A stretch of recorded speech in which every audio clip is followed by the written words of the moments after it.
একজন ভিউয়ার্স প্রশ্ন করেছিলেন যে রত্নে কি ভাগ্য ফেরে। আজকে এই প্রশ্নের উত্তর নিয়ে আমি হাজির, আমি দিশারি ঘোষ, কেপি অ্যাস্ট্রোলজার আপনাদের কাছে। তো সত্যি তো আমরা তো অনেকেই রত্ন ধারণ করেছি, তো সবারই কি ভাগ্য ফিরেছে? অনেকের তো ফেরেনি।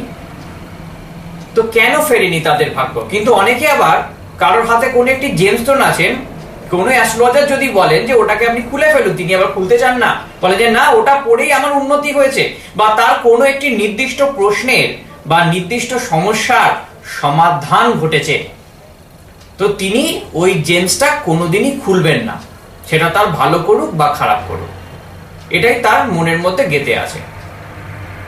তো এই সমস্ত প্রশ্নের উত্তর নিয়ে আজকে আমি আপনাদের কাছে। তো প্রথমে জানিয়ে রাখবো অ্যাস্ট্রোলজিতে রেমিডিস কি কি ভাবে ইউজ করা হয় বা কি কি ইউজ করা হয়। আমরা রেমিডিস ভাবে জানি যে হচ্ছে জেমস্টোন আছে, মূল আছে, মন্ত্র উচ্চারণ আছে এবং পুজো পাঠ আছে। অনেকে তাবিজ কবজও দিয়ে থাকে। তো জানিয়ে রাখবো তাবিজ এবং কবজের সাথে অ্যাস্ট্রোলজির কোনো সম্পর্ক নেই। তাবিজ আর কবজটা টোটালি হচ্ছে তন্ত্রের পাঠ, একটি আলাদা পদ্ধতি। এর সাথে অ্যাস্ট্রোলজি বা জ্যোতিষের কোনো সম্পর্ক নেই। তো জ্যোতিষের সাথে সম্পর্ক হচ্ছে জেমস্টোন এবং মূল। এর সাথে সাথে গ্রহ শান্তির জন্য হচ্ছে পুজো পাঠের ব্যবহার অথবা মূলের ব্যবহার, মন্ত্রের ব্যবহারও কিন্তু আছে। হ্যাঁ, অবশ্যই মূলেরও ব্যবহার আছে। তো এই কখন আমরা জেমস্টোন পড়বো, কখন পুজো পাঠ করব, মন্ত্র পাঠ করব, অথবা কখন আমরা মূল ধারণ করব, এই বিষয়গুলি সম্বন্ধে আজকে আপনাদের কাছে আমি জানাচ্ছি। দেখুন, আমার হাতে জেমস্টোন আছে, 4টি জেমস্টোন আছে। আপনি আপনার পাড়াতে বা আপনার পরিচিত মহলে অনেককেই দেখবেন যাদের এই 8টা আঙুলের 8টাই জেমস্টোনে ভর্তি, এরকম আপনি দেখবেন। তো তারপরেও তার কোনো কাজ হচ্ছে না। মনে করুন একজন অ্যাস্ট্রোলজারের কাছে গেল, তিনি একটা জেমস্টোন পড়তে বললেন, পড়লো, তার কাজ হলো না। তিনি অন্য অ্যাস্ট্রোলজারের কাছে গেল, সে আরেকখানা জেমস্টোন দিল, এটাকেও পড়লো, কিন্তু এটাকেও পড়ে আছে, এটাও পড়ে আছে। আরেকজনের কাছে গেল, সে এটাকে দিল, তাতেও কাজ হলো না। তিনি এই দুটোকে তো পড়েই আছে, সাথে সাথে এটাকেও পড়ে আছে, এইভাবে বাড়িয়ে বাড়িয়ে গেল। তার 8টা আঙুল, 10টা আঙুলে এখানে তো আর স্টোন ব্যবহার করা যায় না, তো এই 8টার 8টাই কভার হয়ে গেল। আদতে কাজের কাজ কিচ্ছু নেই। এই সমস্যাগুলি আছে।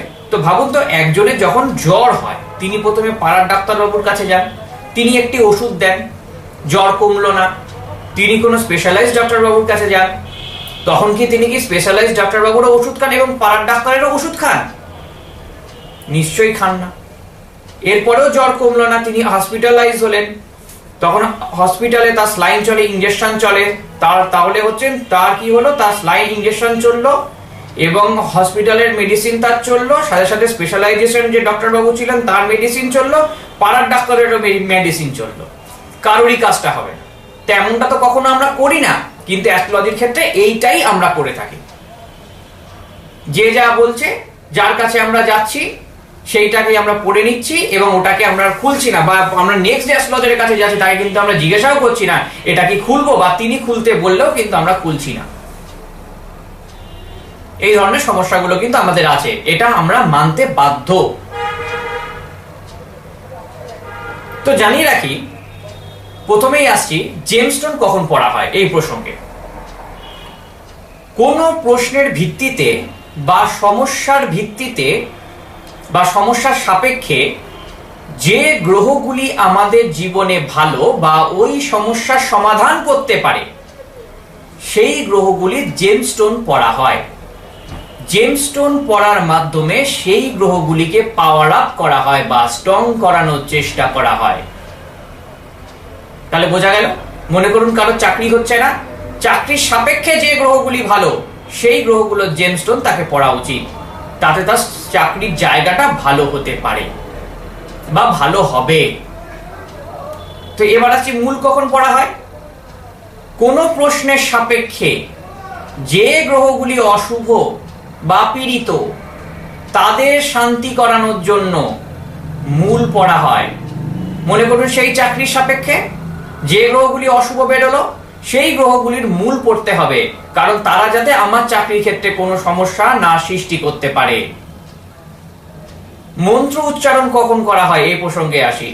সবসময় মূল কাজ করে না, গ্রহ এতটাই পীড়িত থাকে বা মূলের কাজ করতে যে সময়ের প্রয়োজন ততটা সময় আমার পক্ষে দেওয়া সম্ভব নয়, আমার ইনস্ট্যান্ট কাজ চাই বা আরো দ্রুত কাজ চাই আমার।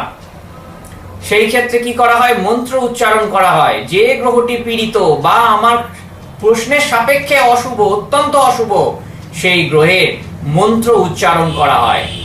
মন্ত্র উচ্চারণ মাধ্যমে সেই গ্রহটিকে সন্তুষ্ট করানো হয় যাতে তিনি আমার কাজে না বাধা দান করেন।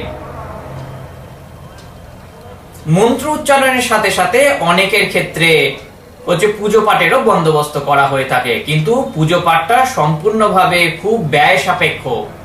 একটি পুজো করার জন্য ওই মিষ্টি দিলাম আর ফুল দিলাম তাতেই পুজো হয়ে যায় না, তারও কতগুলি পদ্ধতি আছেন, এবং যে বৈদিক ব্রাহ্মণেরা এই পুজোগুলো করে থাকেন তাদের পারিশ্রমিকটাও যথেষ্ট বেশি। তো এই হচ্ছে বিষয়। এবার মনে করুন কোনো একটি গ্রহ আমার চাকরির ক্ষেত্রে শুভ, আমি তো তার স্টোনটা পড়লাম, তার মানে কিন্তু এই নয় যে সেই গ্রহটি আমার সমস্ত কাজের জন্য শুভ।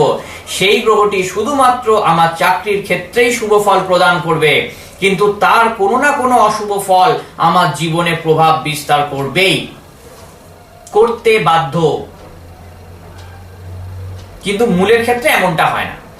মূলটা হচ্ছে শুধুমাত্র গ্রহকে শান্তি করানো হয় বা তাকে ঠান্ডা করানো হয়, তাকে অয়েলিং করানো হয়, অয়েলিং করে করে যাতে তিনি আমার কাজটাতে বাধা না সৃষ্টি করেন সেটা করানো হয়। কিন্তু কাজটি অত্যন্ত ধীর গতিতে সম্পন্ন হয়, যার জন্য জেমস্টোন ইউজ করা হয়।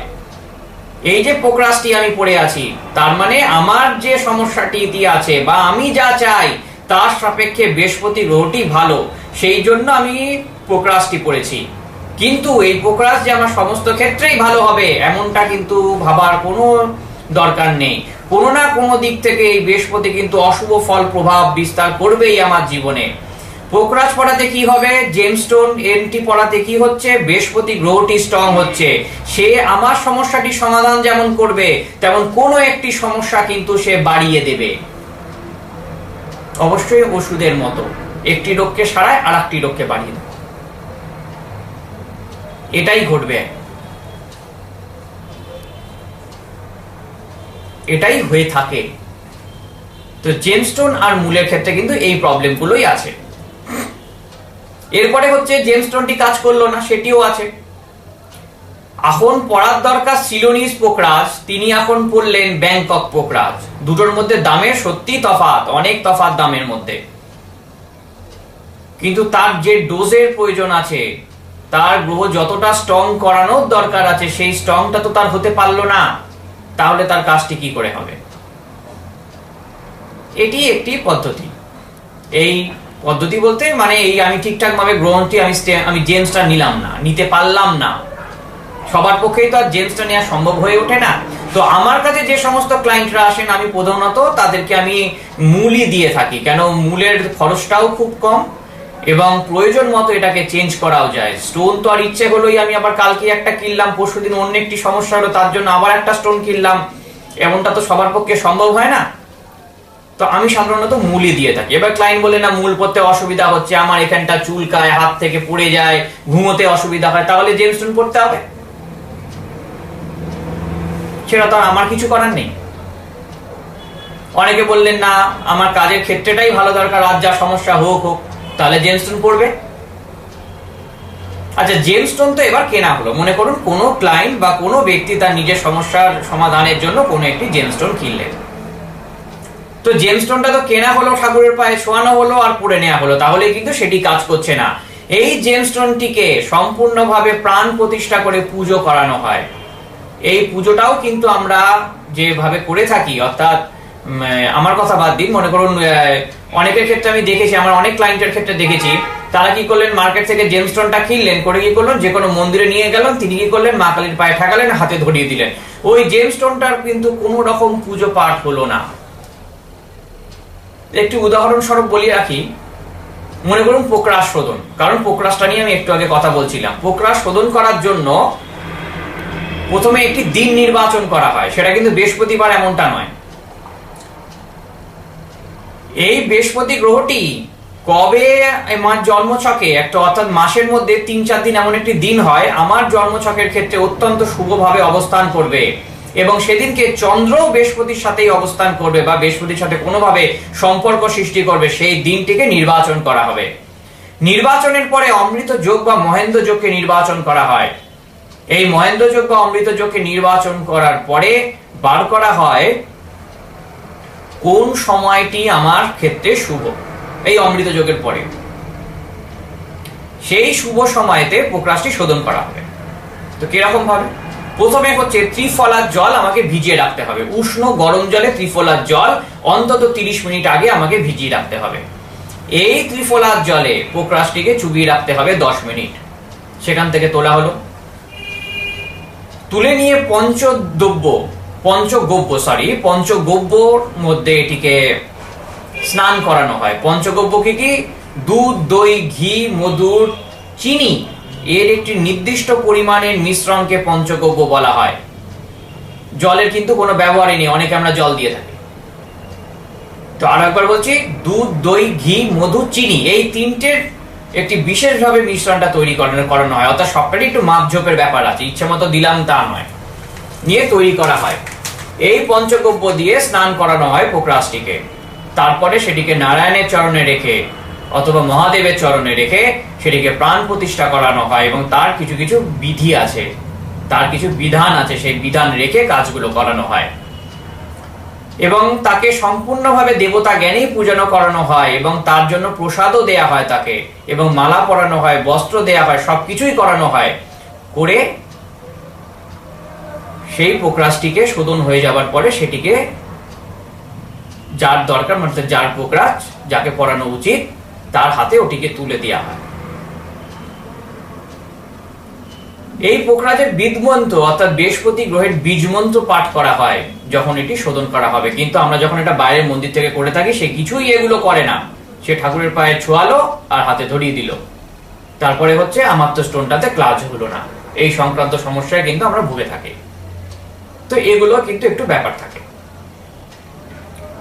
আবার আমরা অনেকে চাই আমার এমন একটি জেমস্টোন দেয়া হোক যেটা আমার সব সমস্যার সমাধান করবে, আমার বাড়ি করে দেবে, আমায় গাড়ি করে দেবে, আমাকে কোটিপতি করে দেবে, আমার সমস্ত রোগ সারিয়ে দেবে, এমনটা কিন্তু কোনো দিন হবে না।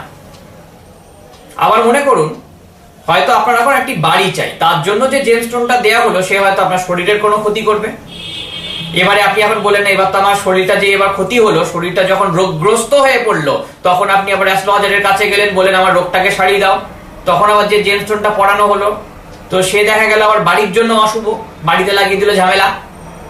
এবার হচ্ছে আপনি বাড়িরও জেমস্টোন পড়ে আছেন, আবার রোগের জন্য জেমস্টোনটাকে পড়ে আছেন, ঘন্টা হলো, কোনোটাই হলো না, বাড়িতেও অশান্তি, রোগও সারলো না। এই ধরনের সমস্যাও কিন্তু আমাদের মধ্যে থেকে যায়। তো সেই জন্যই স্টোন নির্বাচনের ক্ষেত্রে কিন্তু অত্যন্ত সাবধানতা আমাদেরকে নিতে হয় এবং বিশেষ সমস্যার সমাধানের জন্য কিন্তু জেমস ব্যবহার করা হয়ে থাকে। না হলে সাধারণত মূলই ব্যবহার করা হয় এবং আমিও মূলই ব্যবহার করে থাকি। তাহলে এই ছিল আজকে আমাদের বিষয়। আমি হয়তো চেষ্টা করেছি আপনাদেরকে বোঝানো যে কখন কখন রত্ন ভাগ্য ফেরায়, কখন কখন ফেরায় না, কখন কিভাবে উচ্চারণ করতে হয় মন্ত্র, আমি চেষ্টা করেছি এগুলো। তো আশা রাখবো আমার চ্যানেলটি আপনার ভালো লেগেছে, আমার ভিডিওটি আপনাদের ভালো লেগেছে। যদি ভালো লেগে থাকে প্লিজ লাইক করবেন, আপনার বন্ধুদের সাথে শেয়ার করবেন এবং নতুন নতুন তথ্য জানার জন্য সাবস্ক্রাইব করবেন। ধন্যবাদ।